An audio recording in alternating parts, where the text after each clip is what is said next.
Kita beralih ke informasi lain, saudara. Seorang anak berusia 4 tahun di Kabupaten Sukabumi, Jawa Barat ini meninggal dunia seusai berjuang melawan penyakit yang dideritanya. Sejumlah cacing diangkat dari tubuhnya.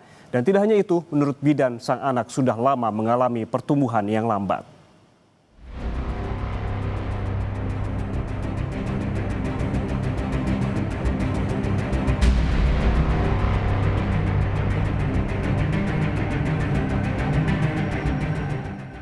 Anak itu bernama Raya.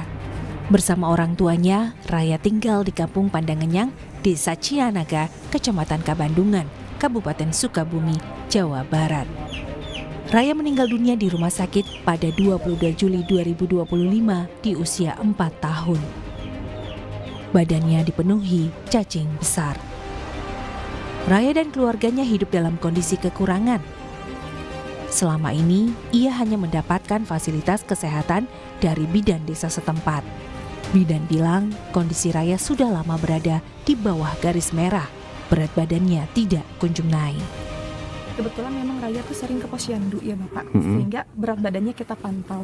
Memang sejak kecil itu Raya termasuk BGM ya, jadi berat badannya itu di bawah garis merah, di bawah normal gitu. Jadi benar-benar terpantau kalau untuk berat badannya. Memang karena berat badannya ini BGM, jadi sehingga bantuan yang dari desa pun kita prioritaskan untuk Raya. Ada artinya? Ada dari kayak susu, telur, ayam, buah-buahan itu dapat Raya ya. Terus kemarin ada program PMT lokal ya, untuk Raya itu dapat 60 hari Bapak. Jadi terpantau setiap harinya. Berat badannya pun kita pantau. Udah mulai ada kenaikan waktu kemarin dapat PMT lokal. Gitu. Obat cacing juga sebetulnya Bapak kalau untuk Raya dan semua anak-anak ya itu dapat setiap 6 bulan sekali. Setiap bulan Februari dan Agustus. Jadi untuk Raya juga terakhir dapat berarti bulan Februari itu dapat obat cacing. Budi Andriana, PLT Camat Kabandungan menduga kondisi Raya bisa jadi berawal dari pola asuh keluarganya. Sejak umur 2 bulan, Raya kerap dibawa ke gunung oleh orang tuanya untuk mencari kayu bakar. Memang dari awal dia juga ketika berusia 2 bulan memang ada laporan. Ya kebetulan kan keluarganya agak kurang ya, mohon maaf kan. Jadi ketika 2 bulan itu sudah dibawa ke gunung itu kan untuk mencari kayu bakar ataupun apa. Terus kemarin juga ketika kita ingin ketika ada laporan terus ingin melakukan perekaman ya terkait dengan administrasi pendudukan itu menghilang 2 hari sehingga menyulitkan kami terkait dengan proses selanjutnya. Raya itu sebetulnya tadi yang disampaikan itu awalnya kan dari BGM ya memang terkait dengan pola asuh juga di keluarga. Terus yang kedua sebetulnya sudah ada berbagai upaya, hanya saja kan tadi gitu kan kita sampaikan ada kekurangan daripada keluarganya. Kini Raya telah dimakamkan tidak jauh dari rumahnya. Insan Maulana Firdaus, Kompas TV, Sukabumi, Jawa Barat. Saudara, untuk mengetahui informasi terkini soal penanganan kasus balita yang meninggal dengan kondisi tubuh dipenuhi cacing, kita langsung sapa Kepala Dinas Kesehatan Provinsi Jawa Barat, Vini Diani, dan juga Iin Asien, aktivis kemanusiaan sekaligus founder dari Rumah Teduh dan Peaceful Land. Selamat siang Bu Vini dan Teh Iin. Selamat siang Mas. Oke, saya ke Bu Vini terlebih dahulu. Ini ada temuan kasus melalui akun Instagram dari Gubernur Jawa Barat, Deddy Mulyadi, yang menilai kasus ini mencerminkan gagalnya fungsi pelayanan dasar di tingkat desa seperti posyandu, PKK, hingga layanan kebidanan yang memang dari pengetahuan Bu Vini ini seperti apa? Terima kasih. Sebelumnya kami mengucapkan belasungkawa sedalam-dalamnya kepada keluarga dan tentu masyarakat ya di sekitar tempat tinggalnya Raya, karena dengan musibah ini tentu menjadi sebuah evaluasi begitu ya. Karena seperti kita ketahui bahwa masalah kesehatan ini bukan saja masalah kami di bidang kesehatan, tetapi bagaimana seluruh lintas sektor, seluruh unsur yang berada di masyarakat ini memang harus saling bahu-membahu. Karena kita tahu bahwa adanya masalah kesehatan itu tentu diawali dari mulai yang pertama adalah tentu masalah ekonomi ya. Lalu yang kedua tentu masalah budaya sosial ya, seperti tadi punten kalau kita lihat ternyata dari rekod atau pola pengasuhan dari anak Raya ini sendiri, karena karena ada permasalahan di kedua orang tuanya, tentu menjadikan pertumbuhan ini menjadi tidak maksimal. Walaupun sekali lagi upaya dari Ibu Bidan Desa, dari Kepala Desa sudah dilakukan, tetapi karena keterbatasan aparat, tentu memerlukan bantuan dari lintas sektor yang lain. Begitu. Bu Vini, tadi Anda sebutkan bahwa akan ada evaluasi. Evaluasi seperti apa yang akan dilakukan? Apakah juga akan ada sanksi begitu terkait dengan petugas pelayanan dasar tersebut? Ya, jadi kalau masalah evaluasi tentu meningkatkan kompetensi ya, Ibu-Bapak sekalian. Karena kalau masalah sanksi dan sebagainya itu mungkin dikembalikan kepada kewenangan dari pemerintah Kabupaten Sukabumi ya. Tetapi kalau dari kami sebagai unsur pemerintah Provinsi Jawa Barat adalah tentu melaksanakan fasilitasi dan pembinaan ya. Di mana kita tahu bahwa tentu dengan adanya hal seperti ini bukan saja untuk Kabupaten Sukabumi, tapi kami juga menjadi tergugah mengingatkan kepada seluruh 27 kota kabupaten, khususnya kami di Dinas Kesehatan untuk tentu lebih aware begitu ya di dalam pelaksanaan kegiatan-kegiatan yang khususnya dalam upaya untuk penanganan masalah kesehatan di masyarakat. Oke, saya ke Teh Iin yang sempat melihat kondisi Raya waktu itu.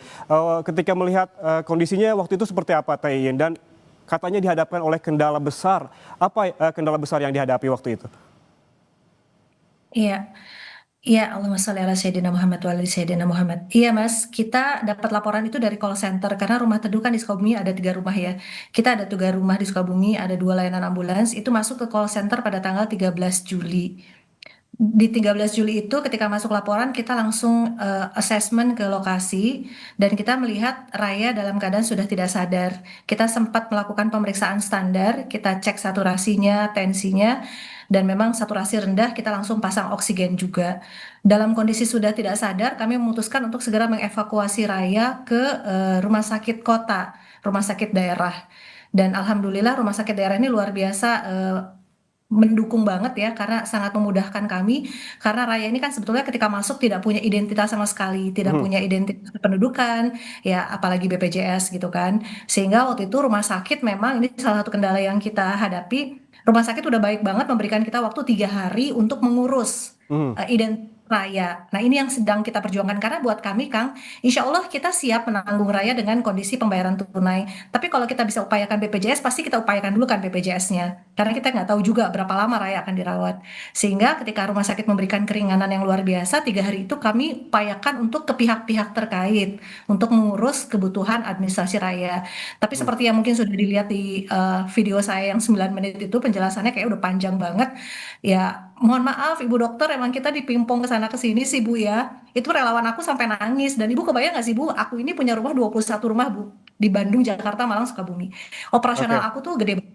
Jadi maksud saya ketika kita harus memutuskan pakai tunai kan kita jadi mules ya, tapi kita upayakan dulu dengan jalur kesehatan BPJS kan. Ketika itu sampai hari ketiga nggak keluar juga, kan saya harus memutuskan itu ditanggung oleh rumah teduh gitu.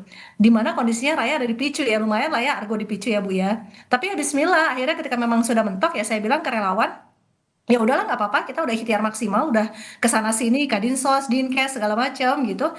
Ketika nggak keluar juga ya sudah kita putuskan bilang ke rumah sakit kita tanggung atas nama rumah teduh dengan pembayaran pribadi. Oke. Gitu sih kendalanya Mas. Oke, Teh Iin, ini Pak Gub Deddy Mulyadi sempat menyebutkan ini adalah gagalnya fungsi pelayanan dasar di tingkat desa. Apakah seperti yang Anda jelaskan tadi merupakan cerminan dari hal itu yang Anda temukan di lapangan?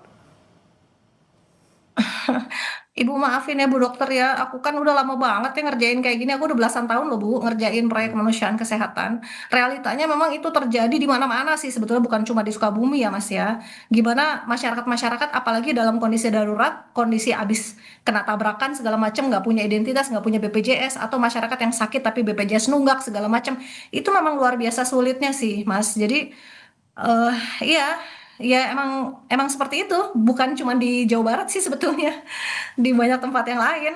Tapi ya akhirnya apa yang dilakukan rumah teduh adalah saya berupaya sebisa mungkin punya dana cadangan yang ketika akhirnya kita mentok di urusan birokrasi, saya bisa lakukan dengan tindakan Oke. tunai, udah yang paling cepat. Oke, Bu Vini, bagaimana jawabannya ketika ada kejadian seperti ini justru rumah teduh yang pertama kali begitu membiayainya bukan dari BPJS? Terima kasih. Jadi di dalam hal ini pemerintah Provinsi Jawa Barat sebetulnya sudah banyak melakukan fasilitasi kepada Dinas Kesehatan Kota Kabupaten ya, di mana kami sebetulnya sudah menyimpan dana untuk SKTM ya, kita sebutnya SKTM yang tidak bisa tercover oleh BPJS ya. Nah, memang sekali lagi butuh kesigapan dari pemerintah daerah kota kabupaten setempat, karena kita tahu bahwa pemerintah pun punya keterbatasan begitu ya. Kami dalam setiap tahunnya itu sampai mengeluarkan dana sekitar 1,2 triliun Kang untuk membantu pemenuhan BPJS kepada kota kabupaten dan juga membayar di luar pembayaran BPJS yang memang kami simpan di 6 RSUD kepemilikan pemerintah Provinsi Jawa Barat ya, dan insya Allah pemerataan inilah yang sedang disiapkan oleh Pak Gubernur ya. Salah satunya memang kami sudah ada beberapa jadi ada uang yang disiapkan untuk di luar BPJS ya, jadi bagi orang-orang yang tidak mampu, yang tidak punya pembiayaan, itu sebetulnya kami sudah punya uang yang kita siapkan di 6 RSUD kami ya, di Jampang, Kulon, jadi di daerah-daerah yang terpencil memang di Jampang, Kulon, di Sukabumi ya, rumah RSUD Jampang, Kulon, Sukabumi, ada rumah sakit Pampek di Garut, ada rumah sakit Paru di Cirebon, Kuningan, ada di Welas Asih Kabupaten Bandung, ada di rumah sakit kesehatan kerja di Kabupaten Bandung juga, dan juga ada di rumah sakit jiwa pemerintah Provinsi Jawa Barat. Dan insya Allah di tahun ini kita juga tahun depan secepatnya kita juga akan mengadakan dana atau RSUD provinsi tersebut yang bisa kita simpan dananya ya. Salah satunya adalah kita akan mengambil alih Rumah Sakit Patrol Kabupaten Indramayu menjadi RSUD provinsi begitu. Dan salah satunya adalah untuk pemerataan dan menyelesaikan masalah-masalah seperti ini. Dan kami pun sebetulnya sudah menyiapkan tim reaksi cepat di tingkat provinsi ini yang memang sudah kami sampaikan ke kota kabupaten untuk menyelesaikan permasalahan-permasalahan yang seperti tadi sudah dibantu oleh Bu Iin di Rumah Teduh begitu Bu Iin. Jadi kalau Bu Iin sebetulnya punya permasalahan itu, Bu Iin memang bisa kontak kepada kami begitu Bu Iin ya. Sebetulnya Dinas Kesehatan Kota Kabupaten itu sudah tahu begitu ya, bahwa di kami di provinsi itu ada satu tim yang siap untuk menyelesaikan permasalahan-permasalahan seperti yang tadi disampaikan ya. Memang untuk kasus kecelakaan kita tahu ada jasa raharja ya yang sebetulnya harus menyelesaikan. Seperti kemarin contohnya ketika ada operasi pemisahan kepar siam ya, Nadira dan Nabila itu kan kami juga yang menyelesaikannya. Jadi memang dalam hal ini sekali lagi masalah kesehatan ini tidak bisa hanya diselesaikan oleh Dinas Kesehatan, tetapi bagaimana kolaborasi, koordinasi kita semua. Saya juga sebetulnya banyak dibantu oleh Rumah Teduh pada saat penyelesaian HIV pada saat itu. Bu Vini sebentar, ini terkait juga ada informasi bahwa Pak Gubernur kabarnya sudah mengirim tim untuk menjemput keluarga Raya untuk dirawat. Ini perkembangannya seperti apa? Singkat saja Bu. Ya, alhamdulillah tadi malam keluarga Raya sudah sampai di Rumah Sakit Jiwa Provinsi Jawa Barat jam 12:30 malam. Ya, dan hari ini kami sedang mengadakan evaluasi karena tadi ya, mohon maaf sekali ya ada masalah kesehatan yang memang harus kami evaluasi. Nanti setelah selesai dilakukan pemeriksaan apakah misalnya harus dirawat atau tidak, maka kami pun akan menyelesaikan masalah kesehatan nanti di Rumah Sakit Welas Asih. Jadi memang untuk Pak Kades, Pak Camat, Bapak Puskesmas yang mengantarnya pun sudah kami fasilitasi. Jadi insya Allah masalah ini menjadi satu, tadi saya bilang ya, satu buah perbaikan ke depan begitu, menguatkan lagi kepada kota kabupaten bahwa memang ini komitmen kita bersama ya. Pak KDM kan selalu menyampaikan bahwa setiap masalah di masyarakat itu ya harus kita bantu, kita selesaikan. Dan tadi ya butuh kerjasama bersama.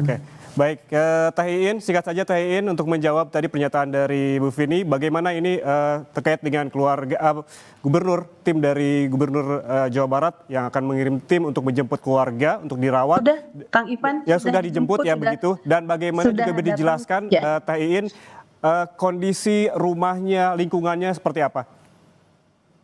Bentar Mas, aku mau menanggapi Dokter Vini ya. Silakan. Dok, mau nangis nih saya Dok. Kan dokter bilang harusnya memberitahu. Kan saya udah memberitahu kemana-mana dong. Saya udah tunjukin video-video ekstrimnya loh Dok. Dan bahkan kita minta nomor pimpinan Kadinkesnya. Kita chat, kita telepon nggak diangkat-angkat. Berarti pihak terkait kan kalau memang punya dana, URC apapun itu kan bisa merespon atau mengarahkan kita nih ada dana di sini atau gini. Bahkan terakhir yang bikin saya agak nyesek sih Dok. Dari Dinkes itu menyarankan agar Raya itu dipindahkan ke kabupaten. Kan kondisi udah dipicu dok, alat udah dipakai semua. Alasannya katanya tidak ada MOU dengan Rumah Sakit Bunut. Iya, Oh, kondisinya udah repot dok. Saat itu ketika aku ambil, Raya udah repot dan kepikiran di pikiran kami adalah Raya harus masuk ke rumah sakit yang besar, bukan di Jampang gitu. Kita nggak kepikiran lah di asal kabupaten segala macam ya, kita pikir moga-moga rumah sakit besar bisa segera menangi Raya. Kita disarankan untuk mindahin Raya coba dok dari Dinkes tuh. Jadi kalau dokter bilang kenapa Teh Iin nggak ngontak, udah semua pihak dikontak dok. Dan akhirnya mereka bilang maaf ya kan keputusan bukan ada di kita. Maaf oke, ya kita udah dapat nomor Kadinkesnya nggak diangkat teleponnya, chat nggak dibales dok. oke, Apa nggak Nggak pengen apa-apa, nangis Tain. aku dong? oke Insya Allah baik. nanti ke depan, Tain bisa kontak langsung ke saya gitu ya, karena kami Kan di Dinas mereka Kesehatan ini yang Provinsi, nggak ngasih nomor dokter ya. Kan kita eh, dikasih nomor Kadinkes Sukabumi ini siapa ya? nggak apa-apa. Oke. Insya Allah nanti ke depan ini jadi perbaikan ya, karena insya Allah kita ingin jadi orang yang bermanfaat ya, Tain ya. Hmm. Jadi nanti mangga silahkan Oke, kontak artinya saja ke intinya ini saya, menjadi bahan karena nanti evaluasi untuk Dinas kita Kesehatan betul, Jawa Barat dan juga ya, agar tidak terulang kembali karena tadi sudah betul, ditemukan problemnya bahwa komunikasi yang memang tidak berjalan lancar betul. dan juga memang ada kendala-kendala lainnya. Terima kasih dua Iya. narasumber yang telah bergabung bersama kami di Insya Allah nanti Sapa kita Indonesia tindak Siang. lanjuti Ada perbaikan ke depan ya, Kepala Pak Dinas Irfan ya. Kesehatan Provinsi Jawa Barat Vini Adiani dan juga In ASEAN aktivis kemanusiaan sekaligus founder Rumah Teduh dan Peaceful Land. Terima kasih Ibu-ibu. Assalamualaikum.